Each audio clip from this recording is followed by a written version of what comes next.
잊지 마세요.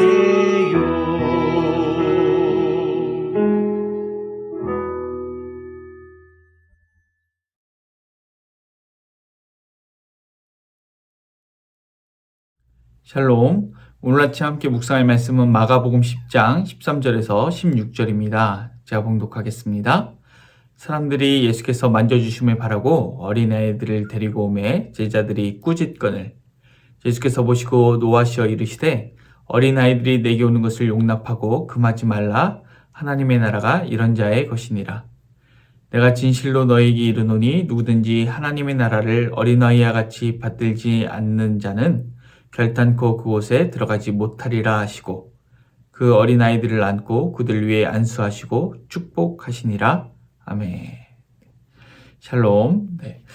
오늘은 사람들이 예수께서 만져주심을 바라고 어린아이들을 예수님께로 이제 데리고 왔습니다. 그런데 제자들이 꾸짖자 예수님께서 노하시죠.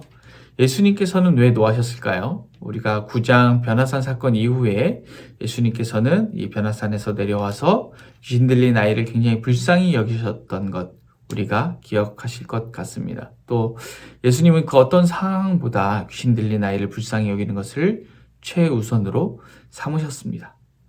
또 예수님은 작은 자가 큰 자라 말씀하시고 제자들이 이 제자들을 따르지 않으면서 귀신을 내쫓는 사람을 금했을 때 예수님의 관심은 작은 자가 실족하지 않는 것에 있었다는 것 우리가 살펴보았었습니다.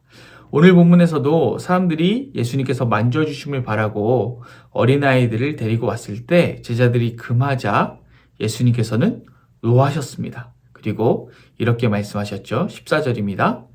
예수께서 보시고 노하시어 이르시되 어린아이들이 내게 오는 것을 용납하고 금하지 말라. 하나님의 나라가 이런 자의 것이니라. 아멘.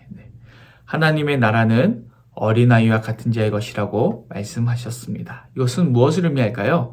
오늘 본문에서 이것은 크게 두 가지 의미가 있는 것 같습니다. 하나는 하나님의 나라는 어린아이와 같이 작은 자의 것이라는 것입니다.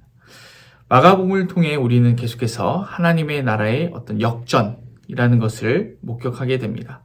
하나님의 나라는 대제사장이나 바리새인이나 사두개인, 서기관 같은 그런 지위에 있는 사람들에게 임하지 않고 있습니다.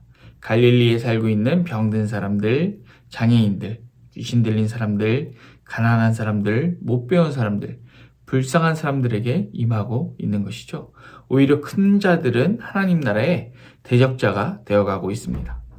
어린아이 또한 정말 작은 자입니다. 몸이 작다는 것이 아니라 이 멸시를 당하던 자들이란 뜻이죠. 당시에는 영아 사망률이 굉장히 높았기 때문에 이 어린아이들은 제대로 사람 취급을 받지 못했습니다. 언제 죽을지 모르기 때문이죠. 우리가 흔히 왜 100일 잔치 이런 것도 하고 촛돌을 크게 의미를 두는 이유가 바로 그들이 죽지 않고 살아남았기 때문이지요.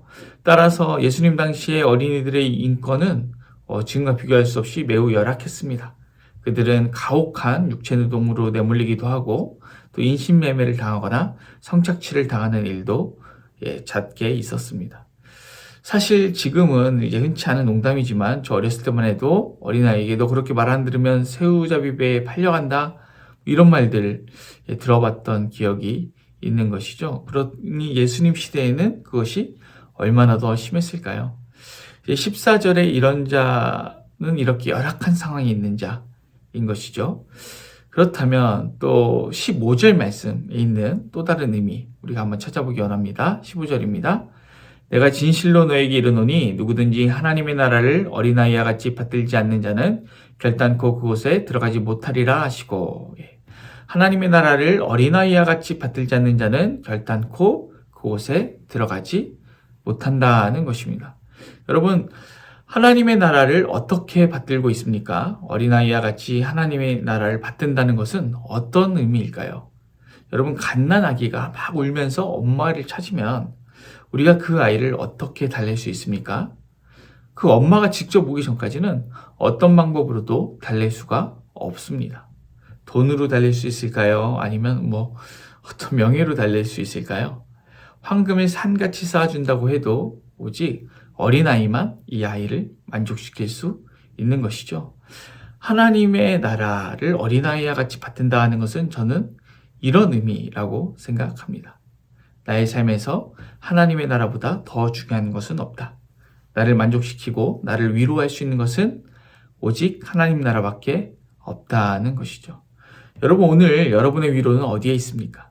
여러분이 삶 가운데 지쳐서 힘들어서 넘어져서 쓰러져서 하나님 앞에 울고 있을 때 결국 그 위로는 어디에 있는 것입니까? 물론 우리가 어떤 상황들에서는 하나님 나라가 아닌 다른 것들로 위로될 수 있고 위로받을 수 있습니다. 하지만 우리가 한번 가정해 볼까요? 초대교회 성도들과 같이 심각한 박해를 받을 때 우리가 무엇으로 위로받을 수 있을까요? 그것이 아니더라도 사방이 꽉 막혀서 피할 길이 없어 보이는 암담한 상황에서 우리는 무엇으로 위로를 받을 수 있을까요? 그 어느 곳에서도 희망이 보이지 않는 상황에서 이 세상의 무엇이 우리의 위로가 될 수 없습니다. 그런 상황에서, 그리고 그렇지 않은 상황에서라고 할지라도 오늘 우리의 유일한 위로가 하나님의 나라가 되어야 할 줄로 믿습니다. 이 세상의 수많은 가치들을 우리는 사실은 위로 삼아 살아가고 있습니다. 어떤 때는 이것이 우리의 위로가 되고 어떤 때는 저런 것이 우리의 위로가 되고 또 이런 것 저런 것으로 만족을 얻고 살아가는 것이죠. 하지만 오늘 하나님의 말씀은 우리에게 엄중하게 말합니다. 하나님의 나라를 어린아이같이 받들지 않는 자는 결단코 그곳에 들어가지 못한다라고 말씀하고 있는 것입니다. 여러분, 우리에게 정말로 제일 중요한 가치, 제일 중요한 건 무엇입니까? 하나님 나라를 어린아이와 같이 받는다는 것은 하나님 나라를 우리가 가장 소중하고 가장 귀한 것으로 여긴다는 것입니다. 오늘 하루 우리의 삶 가운데 여러 가지 우리의 위로가 있을 텐데 다른 것으로 위로 삼지 않고 오직 하나님의 나라를 위로 삼고 붙드는 우리 선한이 우리의 성도님들과 제가 되기를 간절히 소망합니다. 기도하겠습니다. 상임하신 하나님 아버지, 그렇습니다. 우리가 삶 가운데 정말 많은 것들을 위로 삼아 살아가고 있습니다. 하지만 결정적인 순간에 우리에게 가장 위로가 되는 것은 무엇입니까? 하나님의 나라입니다. 그런데 그것을 우리가 정말로 답이 없고 사방이 막히고 결정적인 순간에만 찾는 것이 아니라 늘 우리의 최고의 가치로 여기고 우리의 최고의 위로로 삼아서 하나님 나라를 사모하며 하나님 나라를 살아내는 우리 될 수 있도록 인도하여 주시옵소서. 감사를 드리며 예수님의 이름으로 기도드립니다. 아멘. 오늘 도고기도는 나눔과 섬김을 통한 지역사회 복음화를 위해서 기도하겠습니다. 먼저 카페 사역을 통한 지역사회 섬김을 위해서, 그리고 지역사회가 필요로 하는 사역을 통한 복음화를 위하여 기도하겠습니다. 우리 이어서 기도하실 때 교회를 위해서 기도합니다. 우리 3층 교육관 리모델링 하고 있습니다. 위해서 기도해 주시고, 또 담임 목사님 건강을 위하여서, 또 교역자들을 위하여서, 그리고 섬기는 분들을 위해서 기도합니다. 또 우리 타지에 있는 우리 자녀들, 그리고 아픈 가운데 있는 성도들을 위해서, 그리고 세계 평화와 열방 선교를 위해서, 또 한국 교회와 나라와 민족을 위해서 기도하겠습니다.